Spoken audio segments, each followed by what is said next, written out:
Ay, sir. Ba't di ka pabihis? Yung barong ko, hindi na isakay ni Robert sa van. Ha? Ha? Anong ha? Ha? Ha? May Ha? problema ba? Ha? Hindi, wala. Everything's fine. Okay. Naman, ay. Eh, paano yan, sir? Mag-speech ka pa mamaya. Napaka-casual yung suot mo. Ano?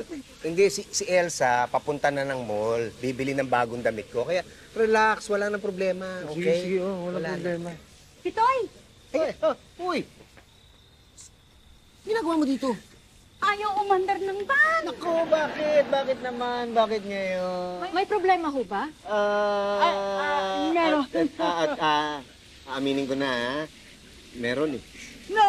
Sabi ko na nga ba may problema. Mapapahiya ako sa mga taga-Kanyugan. Nay!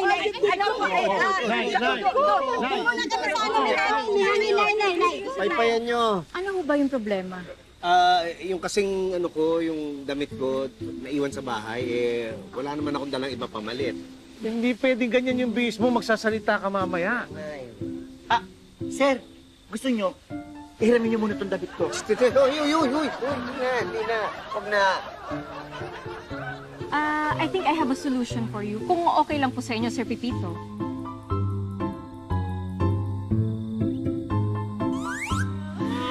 Ay, ano, excuse, si Pitoy. Nagbihis lang po.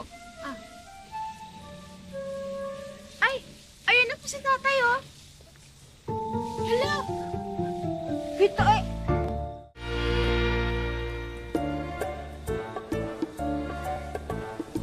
Okay lang ba siya, ganyan suot mo? Maigi na to, kaysa sa suot ko kanina. Hindi ba pwedeng tanggalin na tong bow tie at saka itong apron? Naku, sir, nakatahi po yan eh. Pag tinanggal natin yung apron, magiging crop top yung polo nyo. Ako, sir, hindi nyo carry ang crop top. Oo na. Maigi na to kaysa wala. Sige. Naaalala mo pa ba nung una tayong nagkita? Hindi malilimutan ng aking nadama. Magkahalong tuwang, nerbiyos at kaba. Merong konting kilig at konting pagtataka. Hindi kaya pinagtripan lang tayo ng tadhana, o parang namalikmata na matanda. Sasabihin ko ba baka nakakahiya, pero sayang dahil sobrang ganda. Unang kwento, di kaya nangyari rin ito sa inyo. Unang kwento, lika na magkwentuhan na tayo. At kung di masakyan at di mo maintindihan, daraanin ko na lang sa kwento.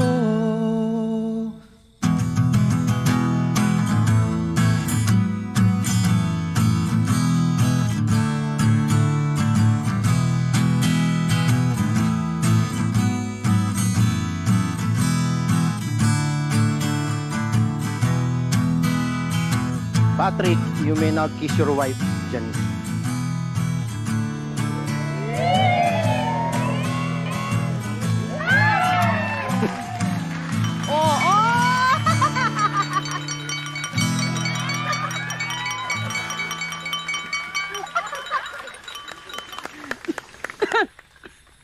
Uy, okay ka lang? Teka, kuha kita ng tubig. Waiter! Huwag mo sa yung tubig. At, naku, pasensya na ho eh. Oo, naku. Sige ho.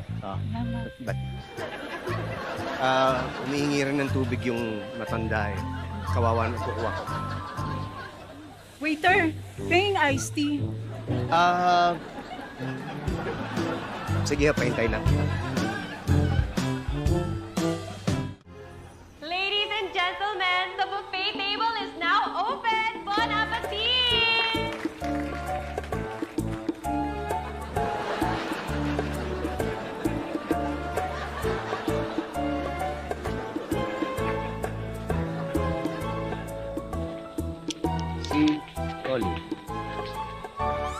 Elsa, asa si Pitts? Ay, hindi ko nga alam eh. Kanina pa nawawala. Hindi ko alam saan nagpunta eh. Iniwan nga din po niya yung phone niya dito eh. Ay, ma'am, pwede po ba patulong pahanap si sir? Kasi magsispeech na po siya. Ay, sige. Kayo muna rito ha. Sige po, Nay. Sige po. Lost ba yun? Thank you, Mama. Oo. Wala nang iced tea dun sa table number 3. Paubos na tong potato salad. Pa-refill mo na lang mamaya. Ha, mamaya. Wala na chicken teriyaki. sige, sir. Okay, sige. Pagka na natin.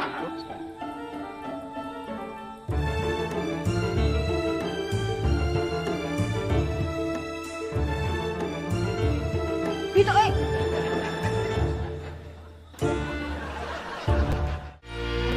Ayan, okay na po. Okay na, ikabit na natin. Ikabit na natin.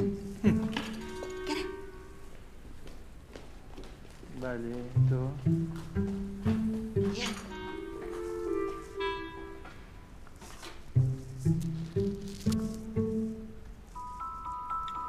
Ay, ano ka ba? Babasagin mo pa yan? Ang hirap po ikabit eh. Pasensya ka na ha. Pero ang tagal nito mga kasama ko eh. Basta I'll call you when we're on our way, okay? Okay. Dalian mo na. Ayaw po eh. Dalian mo na, baka wala na tayong maabutang pagkain. Ayaw po talaga. Bakit ayaw? Tommy, ikaw na nga. Tulungan mo na nga. Okay, but 500. Ang mahal naman. Of course, nagmamadali ka kasi. At saka, ikaw rin. Baka mamaya maubusan ka ng pagkain. Sige na, sige na. Sige. Dali-dali naman ito. Okay, hold on. Hold. Okay.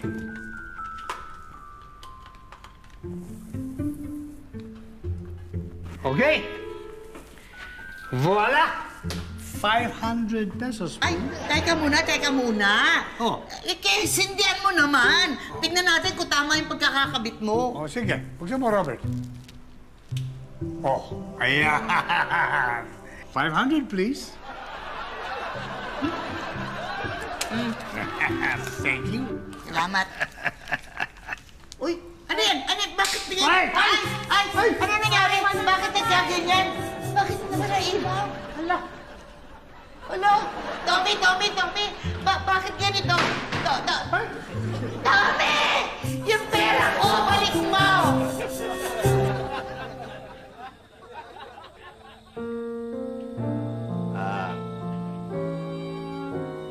Olive, may problema ba?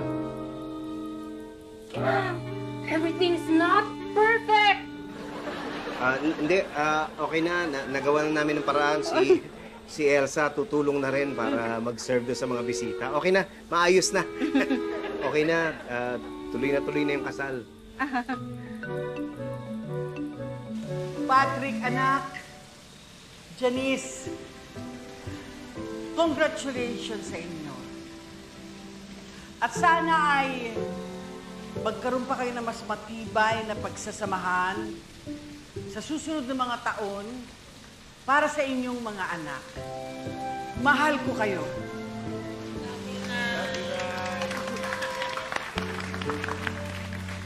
Thank you for that very touching speech, Mrs. Rosa Generoso, the mother of the groom, and of course, to Patrice and to Janrick, the children of the couple. And now, we invite to the stage the best friend of the groom since their childhood days in Canyogan. May we please welcome Mr. Pepito Manaloto!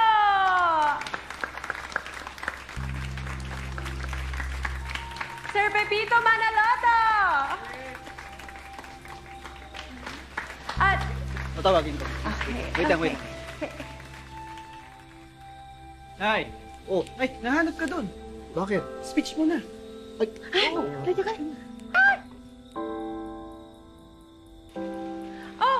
Please welcome Sir Pepito Manaloto!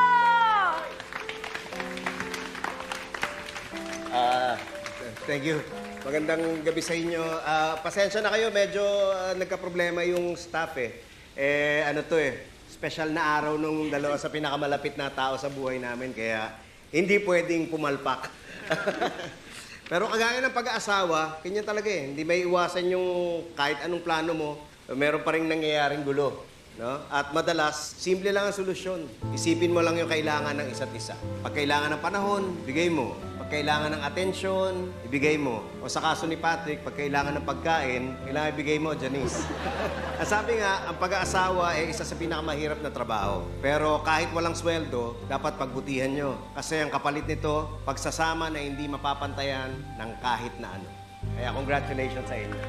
Mabuhay ang bagong kasal! Mabuhay!